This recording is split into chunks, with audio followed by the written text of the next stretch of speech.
Mic check, mic check, mic check, mic check. 1, 2, 1, 2, 1, 2. Here we go. Peace, peace, peace, peace, peace. It is I, QI, unapologetically QI, entering the building. And I'd like to welcome all of you to the channel today.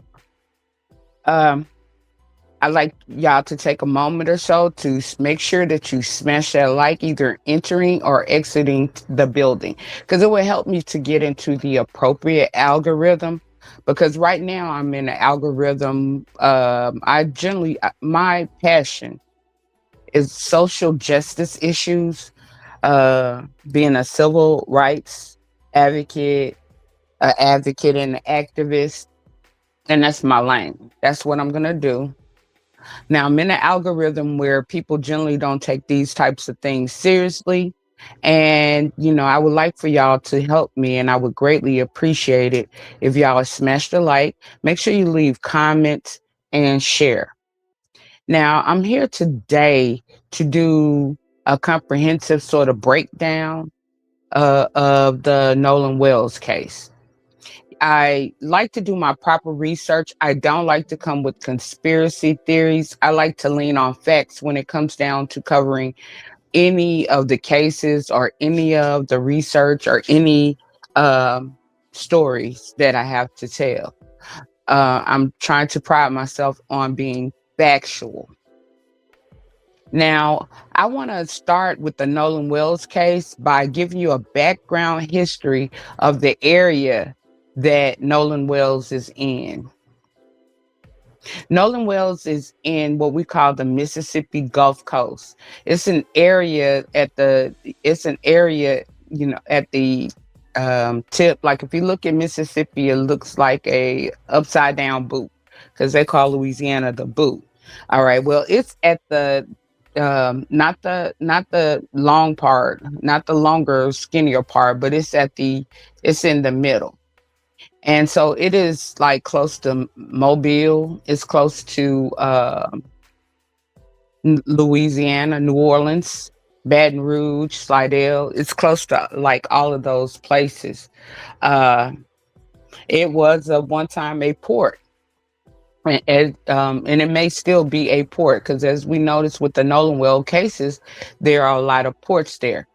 Now, the Horn Island is a historical federal landmark that basically was a place where some of the Black Biloxi indigenous people live. So it's historic. It's a landmine. This is not just it's federal property. So it's not just a regular island or a piece of land. It's considered a federal historic site for the Biloxi Choctaw Indians or Chada Indians, indigenous.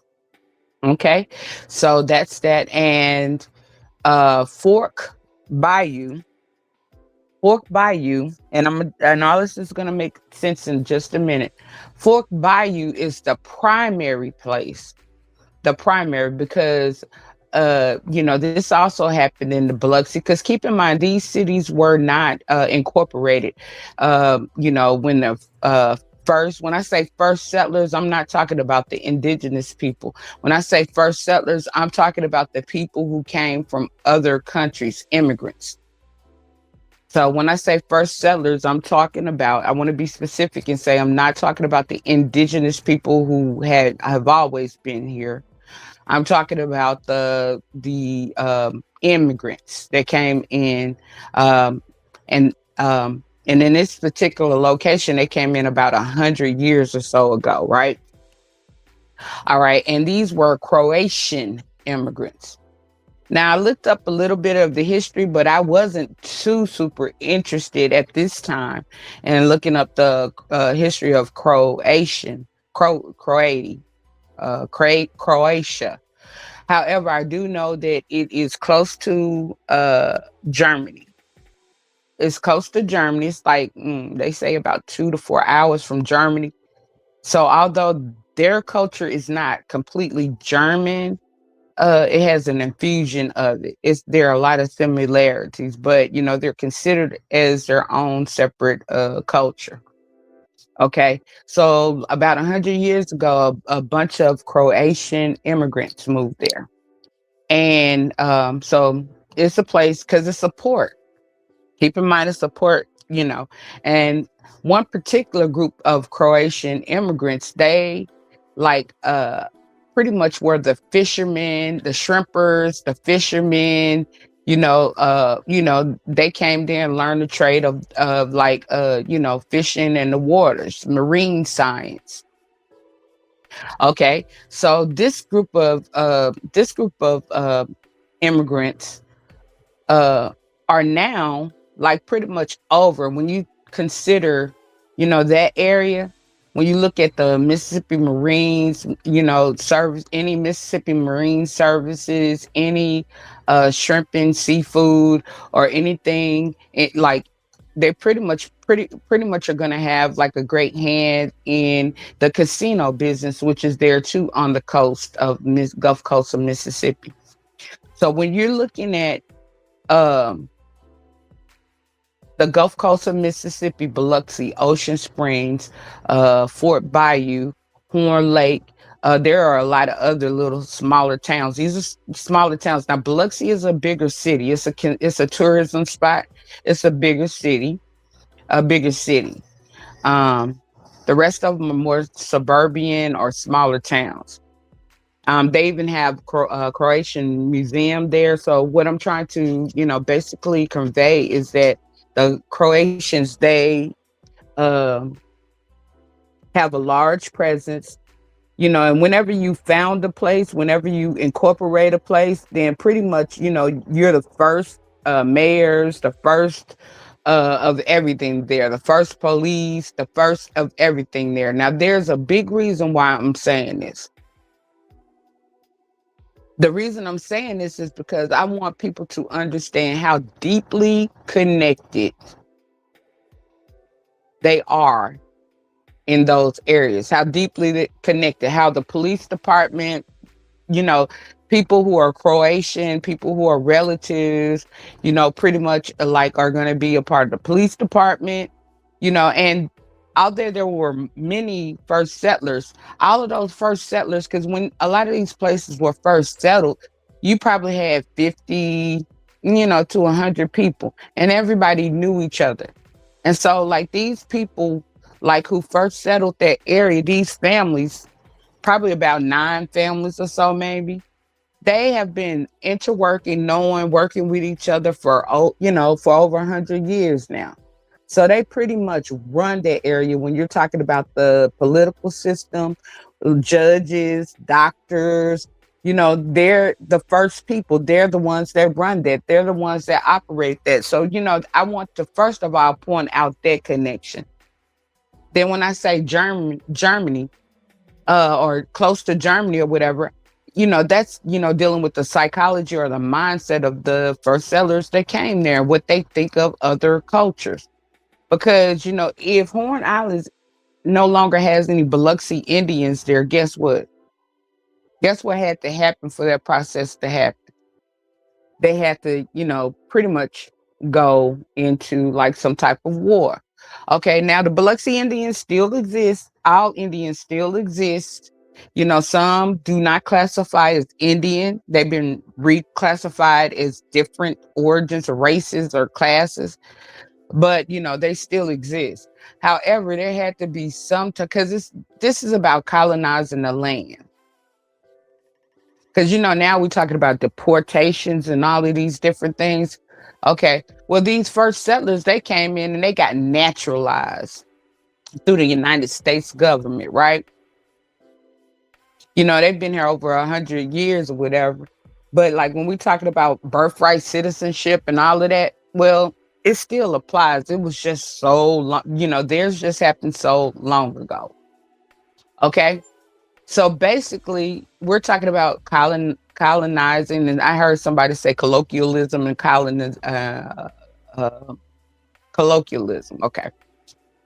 And so the reason I'm saying is because I've been doing a lot of research and I've been listening to a lot of people. And one of the things I have considered is a lot of people don't know how Mississippi operates and work and don't know why you've had, you know, over about 500 lynchings here in Mississippi, and why most of the people who are so tight when it comes down to Mississippi, like why is it such a racist place?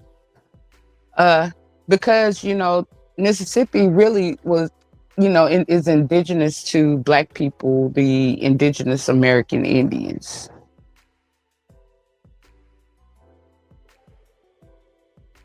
So basically, a lot of this is about maintaining, keeping control, and pretty much like trying to wipe out the indigenous people of the land. Now I know I had to do it, but I had to give y'all that background and that history. So that's pretty much why Mississippi is, and why like it's a Republican state. I don't think Mississippi has ever been a Democratic state. I should have looked up the history on that, but Mississippi has never been a Democratic state. It has always been a diehard Republican state. So that means that anytime that you see somebody that's not Black, 9 times out of 10, they're a Republican. So 9 times out of 10, MAGA, there's a strong presence of MAGA, strong presence of Turning Point USA, a strong presence of all of these organizations. What's the other one that stood behind Trump? Um, something front. I forget the name of it. I should have wrote it down. There's a strong presence of that. But with this particular case, we had Nolan Wells. It was 4th of July, and he went out with a group of friends, some that he went to high school with, some that he had gone to elementary school with, and some who he has known by being friends of friends. In a small town, it's like that. People generally, like, just like you see them going from Biloxi to Fort Bayou and different things, because these are a matter of 10-15 minutes away from each other and different things of that nature. So generally, even though you might not go to school in this district, you might end up going, but like generally people hang out with each other. People have cousins in different cities and different things like that. And that's just to present the background of like the situation. So it's nothing for people to go to the next town or the next city, frequently, or have friends or to have relatives in the next town or city. So the first thing that, let me see which way I want to go with. The first thing I want to do is to read the maritime law. Give me just a moment. And this is all I'm gonna wrap it up in the end. It's all gonna make sense. So just bear with me, bear with me, bear with me, bear with me. Bear with me. Well, let me just put it this way, like the GPS information recently came out, and it was from the Mississippi Department of Marine Data. Marine, when you say marine or maritime, you're dealing with the water. So this came from the Mississippi Department of Marine Data. So, as I told you, they're all connected.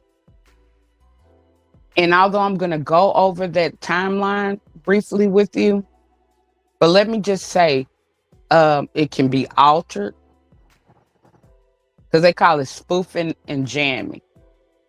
And whenever you have and I know specifically that one of those, we know that one of the boys' mother was a judge. We know that one was a doctor. We know that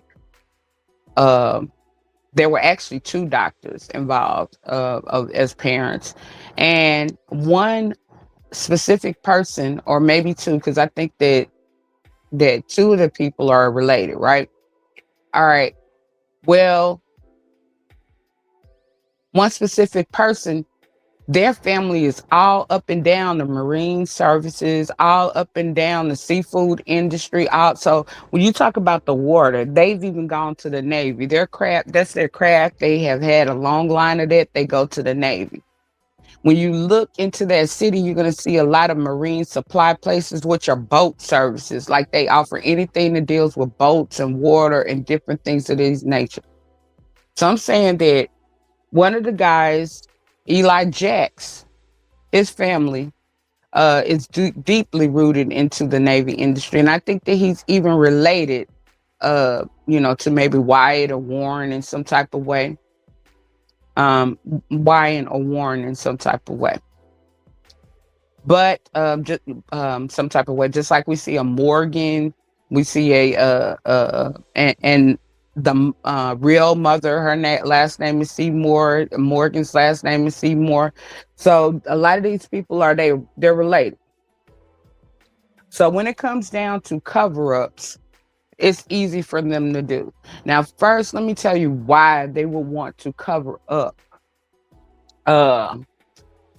Even if this was a freak accident, even if and why they're trying so hard to prove that Nolan wasn't on that boat going back.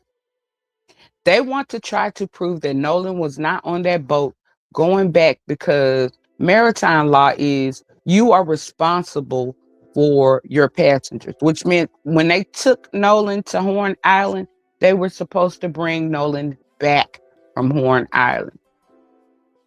If anything had happened to Nolan on that boat, that could be either a personal injury claim or lawsuit, or that could be a wrongful death lawsuit automatically. Because there are maritime laws, just look them up, maritime laws, they're federal laws, which, operate anywhere. But if you want to be specific, you can also look up Mississippi Gulf Coast maritime laws. And it's going to clearly tell you that. So right off the bat, whoever owned that boat, and that's why we have to figure out or find out specifically, they're saying Wyatt owned the boat, but Wyatt, Wyatt is denying that he owned the boat. This is why a lot of this is going on. Because whatever happened, whether it was intentional or non-intentional, whatever happened, these people, the boat, whoever owned that boat is liable in any way, whether it's criminal, civil, or whatsoever. Whoever owned that boat is liable. I just want to make it clear. So somebody is either going to get sued, somebody is either going to go to jail, somebody, prison, jail, somebody might get a manslaughter charge, depending.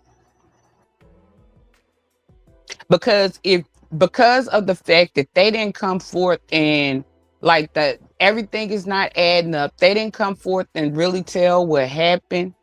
Because a lot of the stuff is not making sense, because we could tell it's a cover up for one reason or another, whether it was an accident or whatever.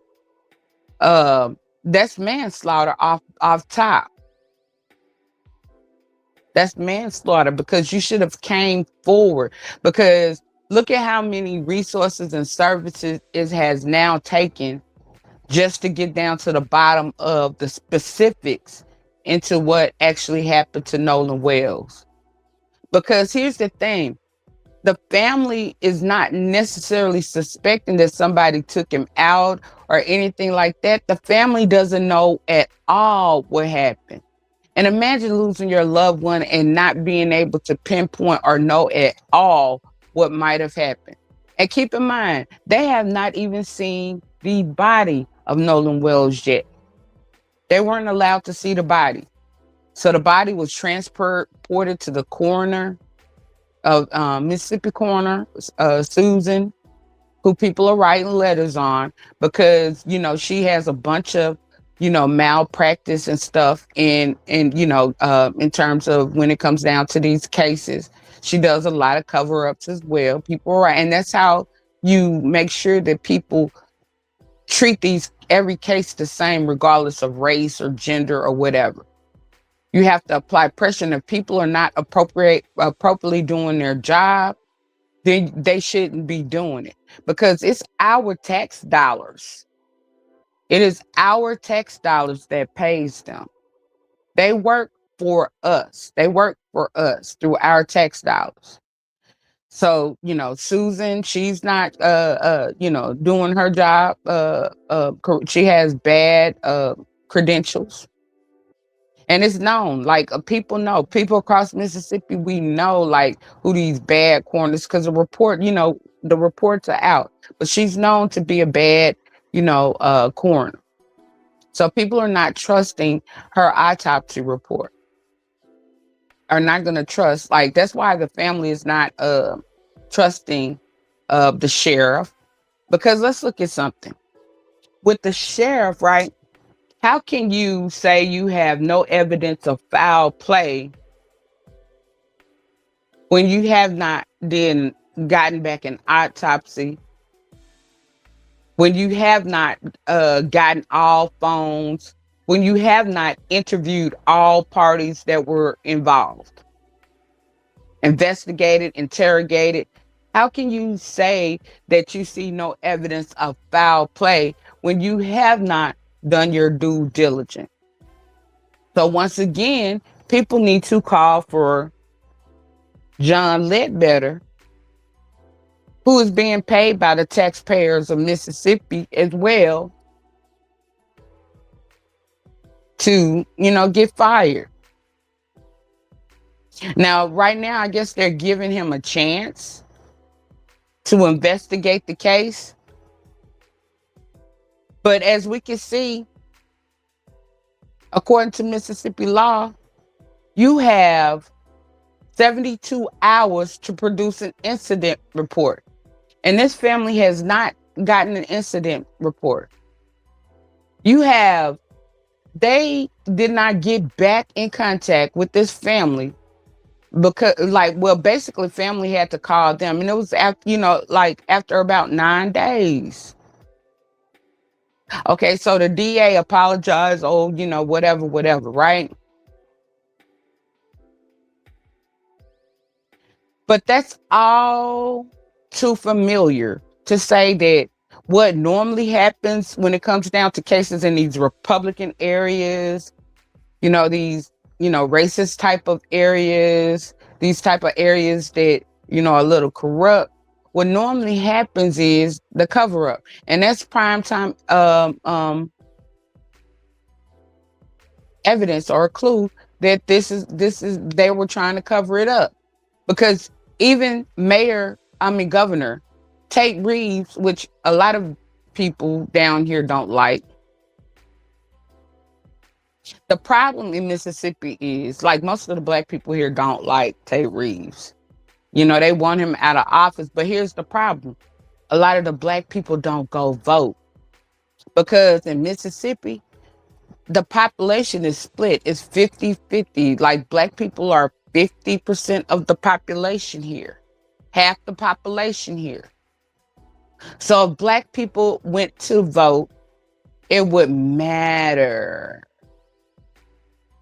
But a lot of people, it's a lot of things that come with that. It's a lot of things that come with that. And it's the fact too that it's a lot of rural areas here, a lot of older people, a lot of people don't have cars. And back during the civil rights era and things like that, they had vans and different things that went around to assure that people, got out to vote. And I've been talking to a lot of the politicians and things like that here. And that's what needs to happen again. They need to do a voter. They went house to house to make sure people were registered to vote. That's what needs to happen again. Because, these is not like a city where you got buses and subways and stuff like this. Some of these places don't have that. So if people don't have access, can't find ways of how to go about registering to vote and getting registered to vote, sometimes people never do. And a lot of people, well, it's ignorancy. No, sometimes it's convenience and accessibility as well.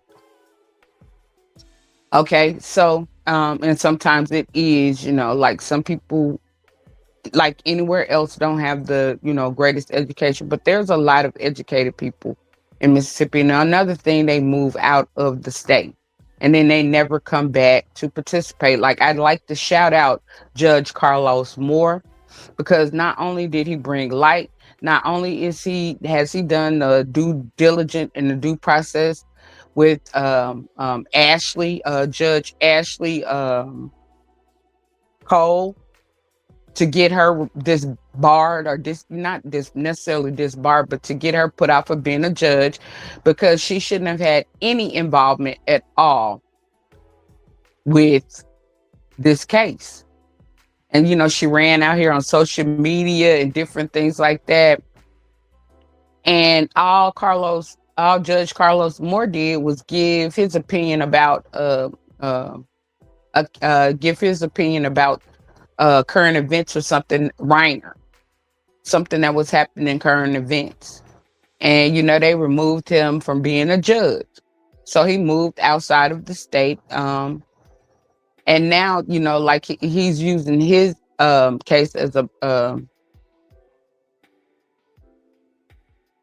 case evidence to say she should be removed. And not only that, he has also brought up his experience of being a judge, being an attorney in the state of Mississippi. And he's trying to start his own grassroots organization, where he says right now he's calling for a bunch of men who are tired of, like, seeing the Carmelo Anthony's, who are tired of seeing the Daniel Irvins, who are tired of seeing the Baby Wileys, who are tired of seeing the Nolan Wells, who are tired of the Emma Tills, and they not get justice. Or if they do, it's not for years. It's like the aggressor of the case is almost about to go to heaven. Not heaven. But the aggressor of the whoever aggressed, or whoever did the aggression or transgression, it's like they only have like a few more good years to live, if that. So he's tired of those things. So he's trying to start an organization. His name is Judge Carlos Moore. And he's been doing interviews. He did one with Dr. Heavenly. He did one with Don Lemon. So I am so happy to see that people are stepping out, and we need more people like that in these areas like Mississippi, Texas, these Republican states, to step up and to, and to give back to your home. We need more people to, step up and give back, because basically, if we don't start to do something, this is not just for Republican states. This has something to do with the Black community in the entire country under this administration.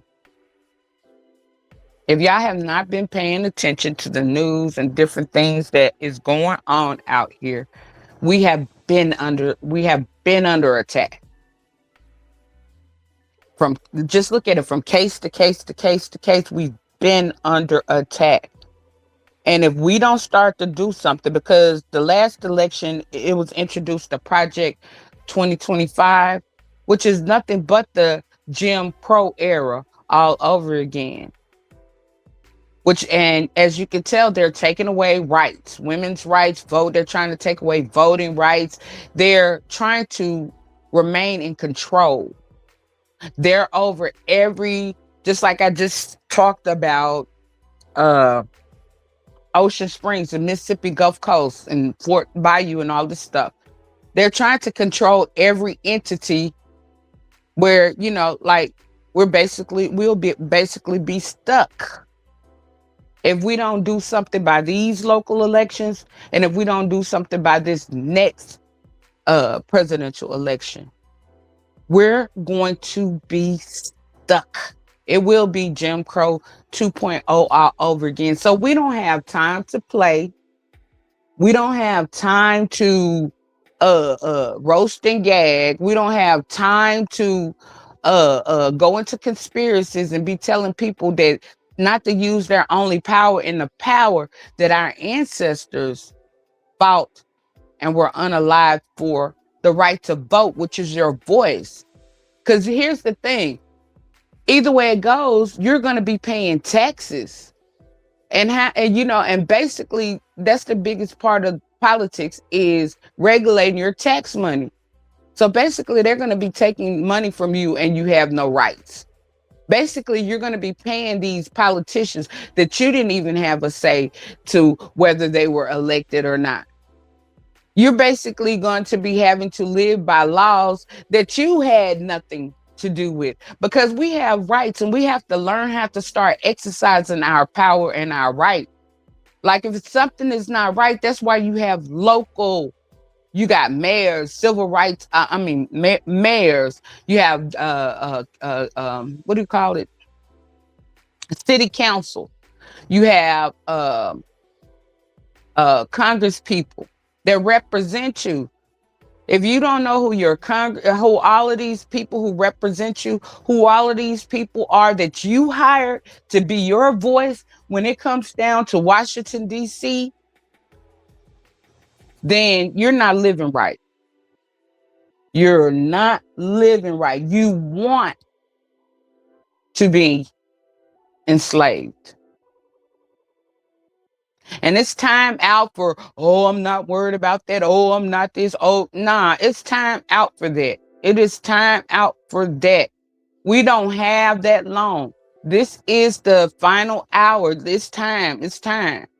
And it don't have nothing. It's politics. Because we can read now. We have no excuses. We can read and all kinds of different things. We have people who are educated. We have people in these specialized areas that we need. We just have to vet them and make sure we put them in position to properly represent us and to protect our rights. I don't get it. If you're grown over 21 or even 17 or 18, you should be serious right now. We don't need people running around causing a bunch of infighting, a bunch of divide and conquer, a bunch of separation, and a bunch of Black community self-hatred. Because that's their army. They work for them. They work for the other side. And because a lot of these people do that because they feel like they're going to be protected. They're not. The movie The Django, Stephen L. Jackson, I forgot what was the character's name. Samuel L. Jackson, the character's name was Stephen. At the end of the day, they're going to whip right around. They're going to get you first. They're just using people and then they're going to turn around and get you first. So they're not your friends either. Like people were saying, oh, these were not Nolan's friends. And then the Carmelo Anthony case. And if you look up the cases of like where they're putting racial slurs and all kinds of different things and stuff like that, and they are active out here. While we want to sit back and act like docile and like we don't have no sense and like we don't care about each other and and that's why they're painting the picture that we're violent, we're worthless, violent, worthless.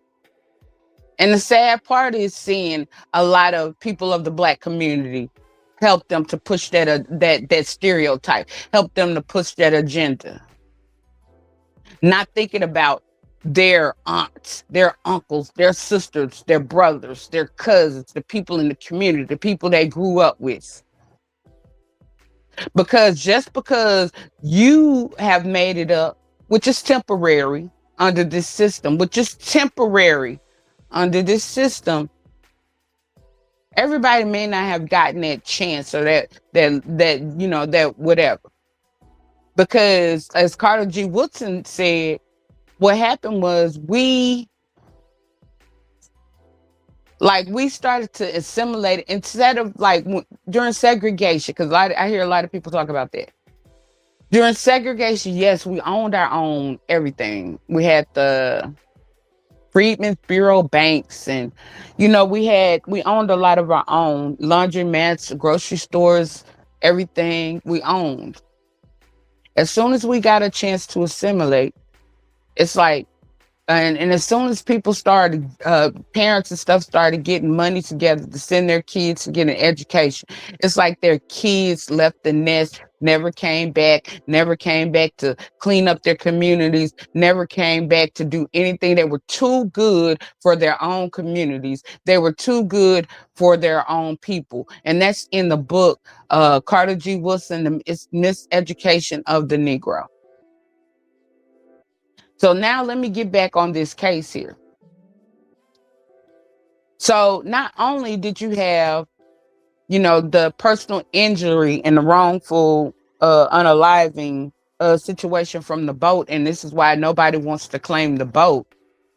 Uh, there was underage drinking.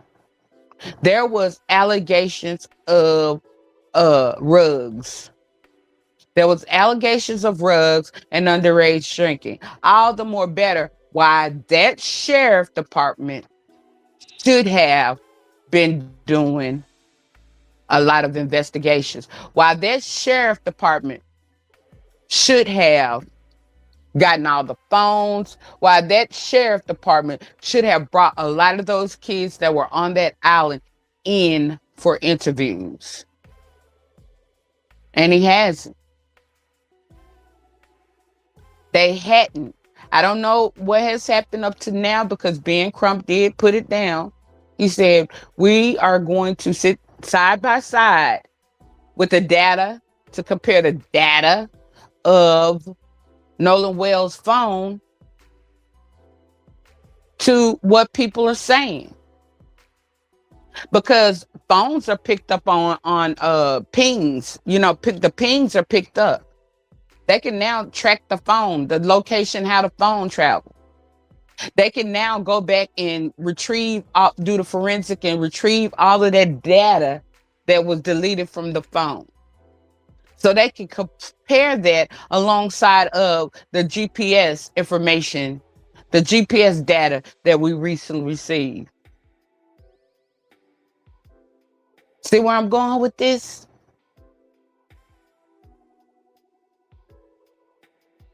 But just like in the Carmela Anthony case, those police officers never retrieved the phones, never tried to retrieve any videos. They violated a lot of civil rights and they did not do an investigation of that case. Those police officers just in both counties, they had already determined, they had their mind made up. And just like in this situation where Carmelo, how the news and these mainstream medias, legacy medias they call them, was coming out and basically making Carmelo guilty and never innocent, because you're supposed to be innocent until guilty. They were basically calling him an M. And just like in this case, they're basically saying, I see no evidence of foul play. Even Tate Reeves. Now, let me tell you some of the contradictions that Tate Reeves said. Let me get it here. I got it here. Get it here. Get it here. So finally, the governor of Mississippi came out when this case has been in the news, nationwide in the news. This case has been had nationwide attention, right? But the governor of the state where this has happened and where, a lot of spotlights are being shined on, not just Nolan Wells, but you got baby Cohen. I can never get his first name right. Cohen Wiley. That's why I call him Baby Wiley. I have to see his name to pronounce it right. But Cohen Wiley, I think Cohen, I think that's his name, but I know it's Baby Wiley. Don't worry, I'm going to get it right. And I'm advocating for that baby as well. And Ben Crump is on that case as well. But Governor Reeves did this interview. and I believe it was on yesterday. And let me just talk about the contradictions that Governor Reeves did. Give me a minute. I have to go into my notes for this one. The first contradiction, or the first bad thing that he said, here we go, is that he knew John Ledbetter, the sheriff of Jackson County, personally. Oh, yeah, I know him personally. Go look it up. Oh, I know him personally. That was the first thing. So he knows him personally. And he was like, well, I have not seen the details of the case. So he has not seen the details of the case. He has not spoken. He said he's not spoken to John Ledbetter.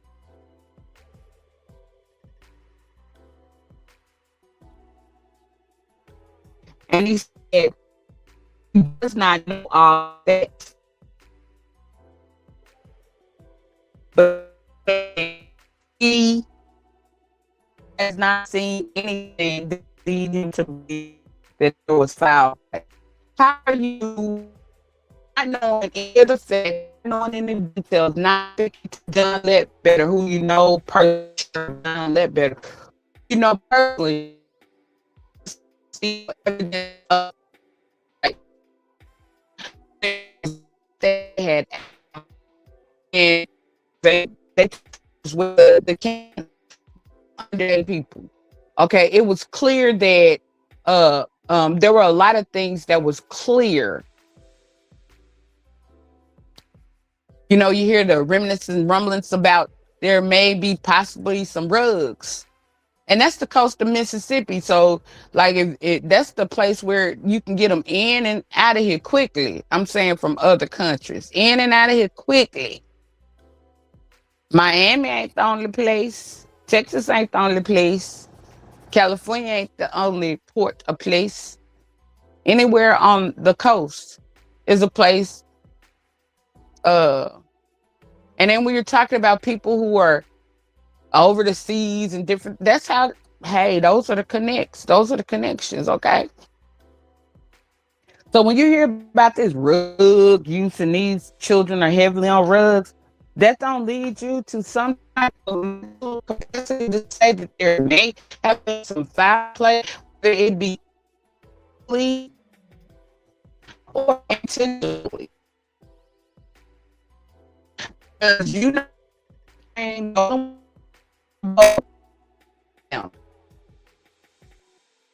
you were supposed to vote with them. If something happened along the way, they were supposed to let somebody know. Like, as people say, the mother said bye. That was the last time everybody.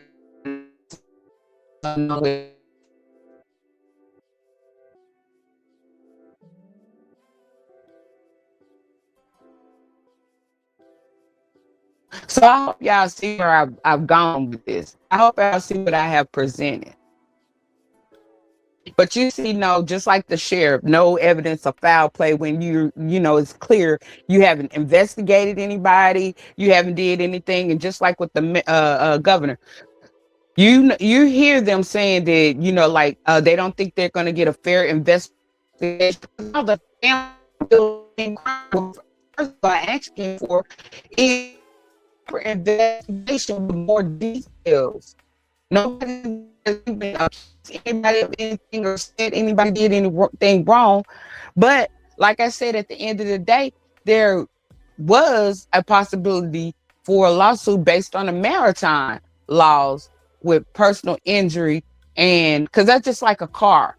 Boats are just like cars. There was BUI, not DUI, driving under boating under influence if they had been drinking or had been taking drugs.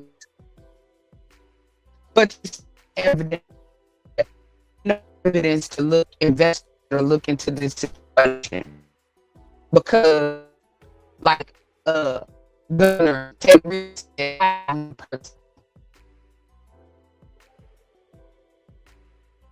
all racism and misogyny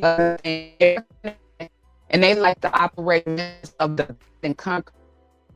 We don't be connected, and that's our problem. We have a lot of power, but in the Black community need to be better connected. Back in the day, that's what it was. They were better connected. Families were connected. The church was connected. We were connected.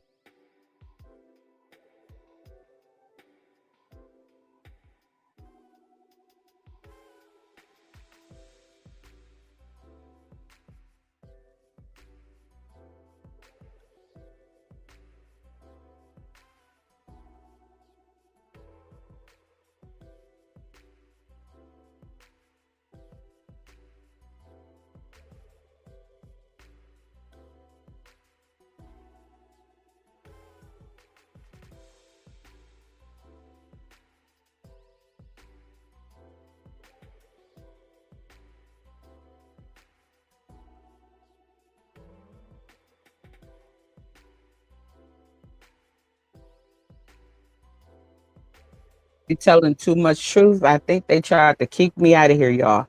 So let me just go over my notes to make sure I covered everything that I came here to, the bullet points and the things. Because what I like to do is do breakdowns. I like to point out the things that people don't see, or the people that things that people are not talking about. That's why, because I only get such a small amount of people on my channel, that's why I go to other bigger channels a lot of times to have these discussions, or to make sure, because like I said, I'm here for advocacy.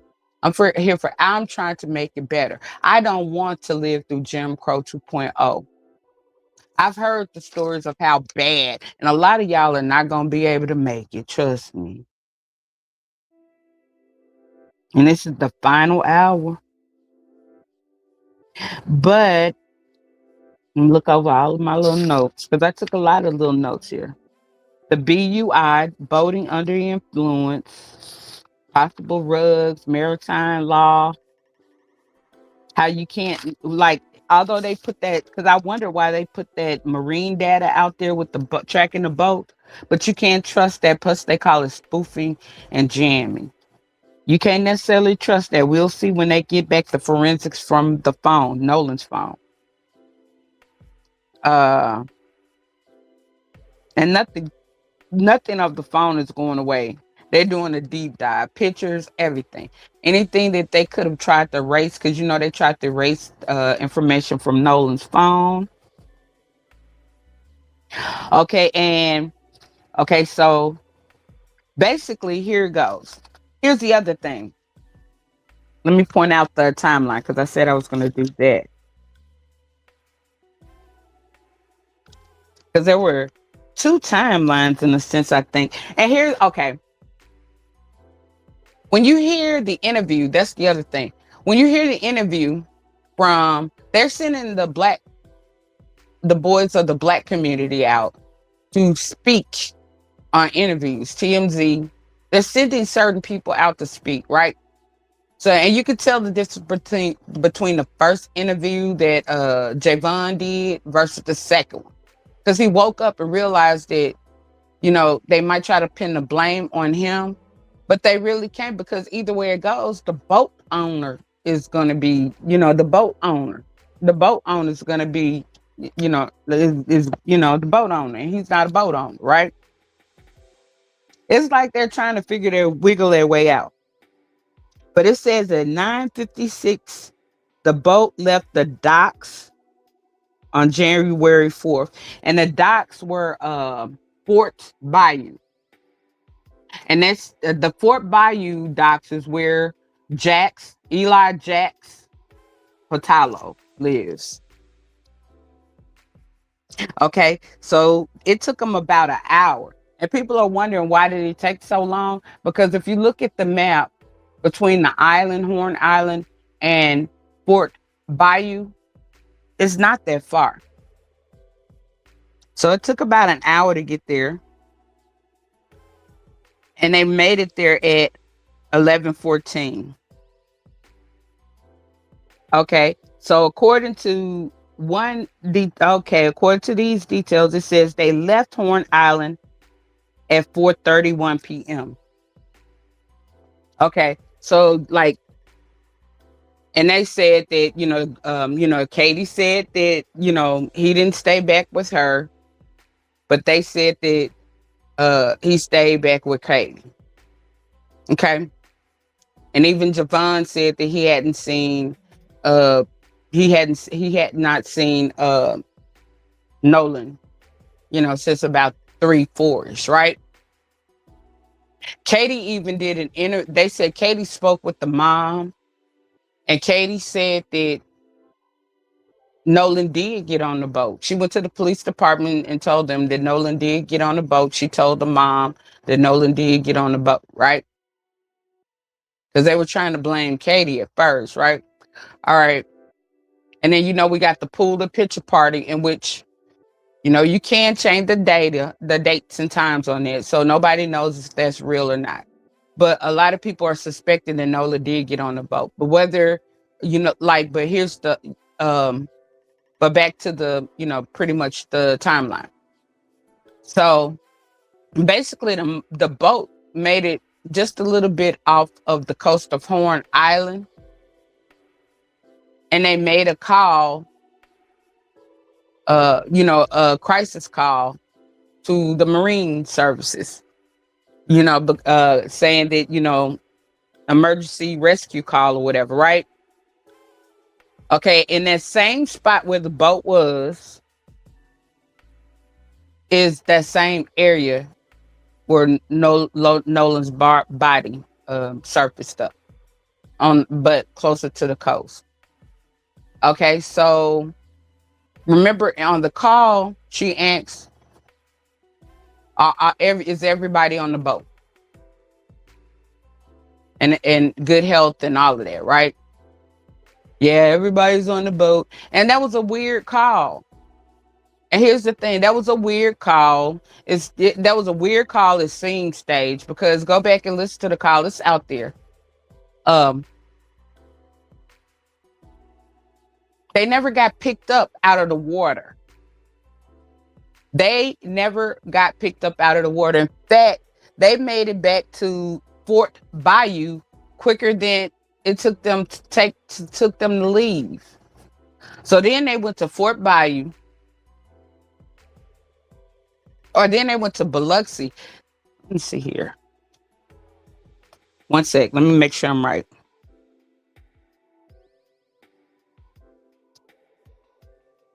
They left the island at 4:31.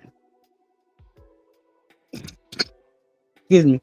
And on the news, that's pretty much all they say. And then they said they returned to the dock in Biloxi at 6:06. But in between the docks of Biloxi,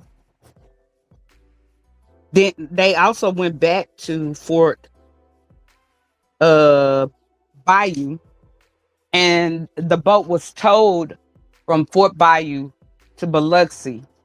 And they're saying that the Biloxi is where Wyatt lives. And they're also saying that it's Wyatt's boat. However, Warren's mom said he has no boat. Nobody wants to claim that boat. Um, I just believe that Wyatt, Warren, Morgan, and Jax are all related, or their families, related in some type of way by marriage, something like that. I just believe that. And, these are people who like pretty much run that area when it comes down in the water and the sea. There's a lot of marine supplies there. They do this. They know they've been fit. That's why they're young and driving boats. That's why they're driving boats, owning boats, because, and these people that's why they're rich, because their families were the first settlers and they're connected. They got money. That's what you call old money. Old money. That's old money. So yeah, they can sit around and do rugs all day long. They already got money. They already got money. They already know what they're gonna do. Pretty know what they're gonna do. They, like they're working for the family. They're gonna work for the family. So, that's that. So, like I said,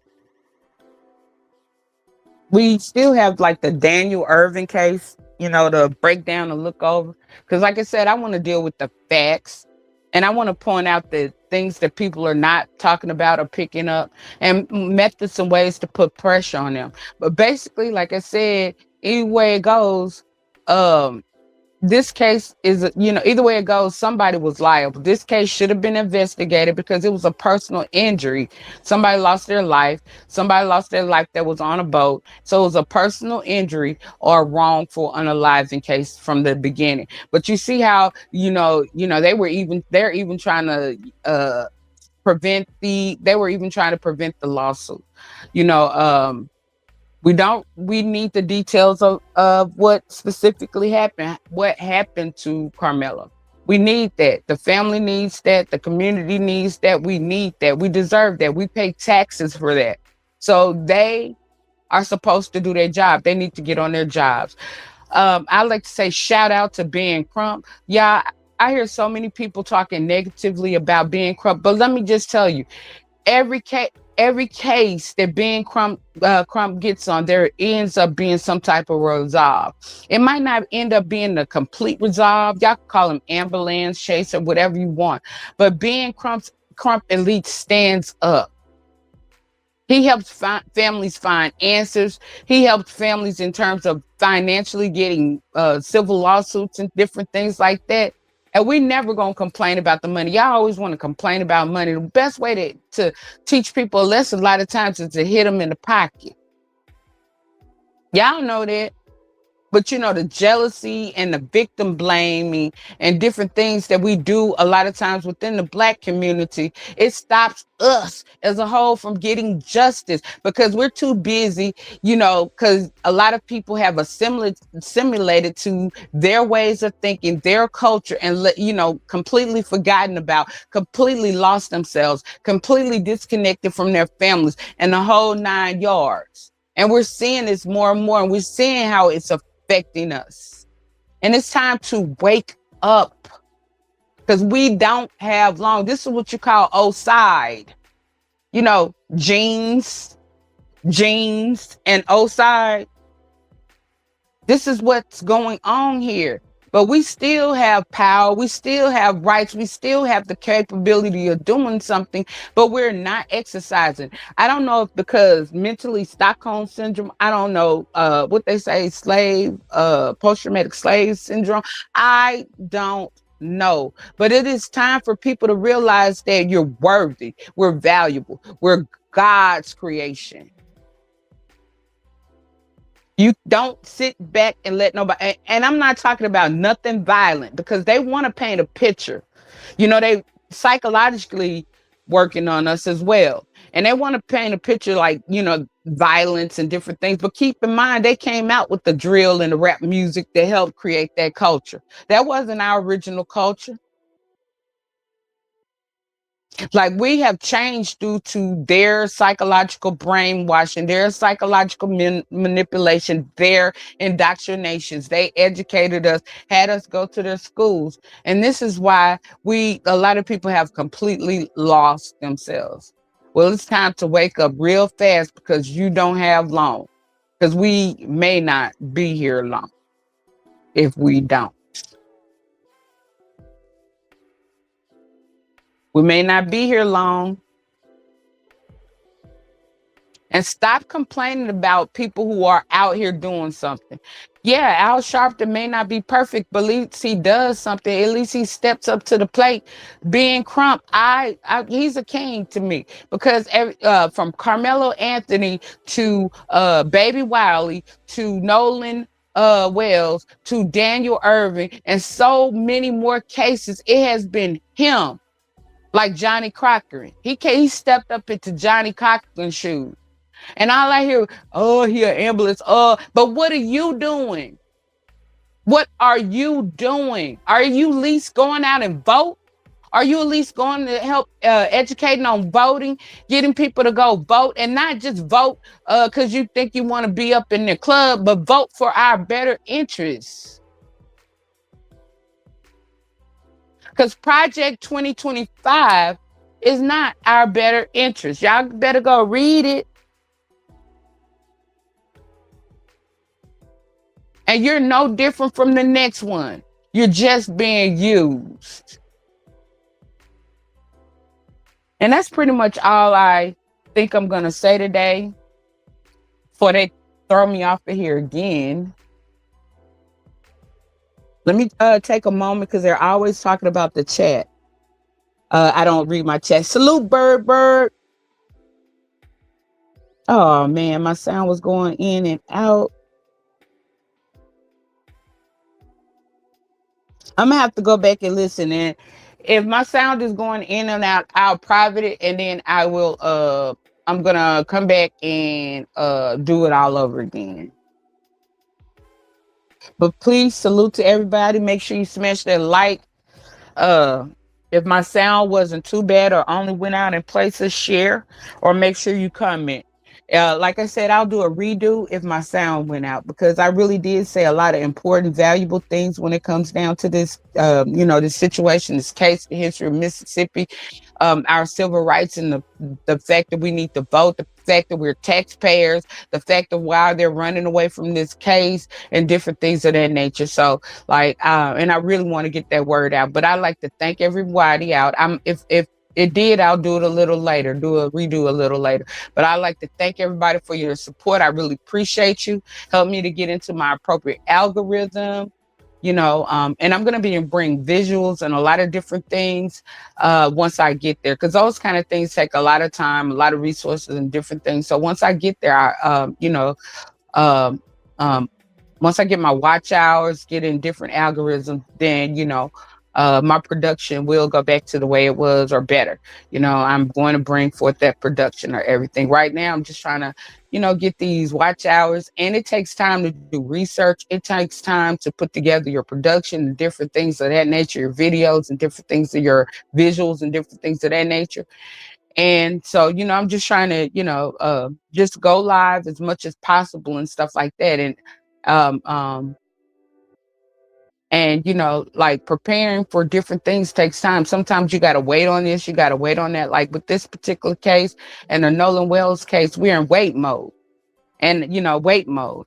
And I don't want to come out here with, half information or anything like that. And I appreciate the channels that are coming out here and they're, producing all the facts and information. Y'all make sure y'all support those channels as well. Lakeisha, Freezy, Queen Sheba, Nick at Night, Taz exclusives. Even Nyla says did something on yesterday. There are quite a few channels, and there's some smaller channels as well. Some of the greatest information may come from some of the smaller channels as well. So y'all make sure y'all support, us, advocating for our rights, us advocating for Nolan Wells, us advocating for Carmela Anthony, us advocating for Daniel Irvin, us advocating for Baby Wiley. If you don't, if you can't do anything else, at least support, at least be educated, at least be active and aware. But, I like to thank all of y'all. Smash the like, share, and I'm out. I am now exiting the building. Peace. I got to go back and listen to this.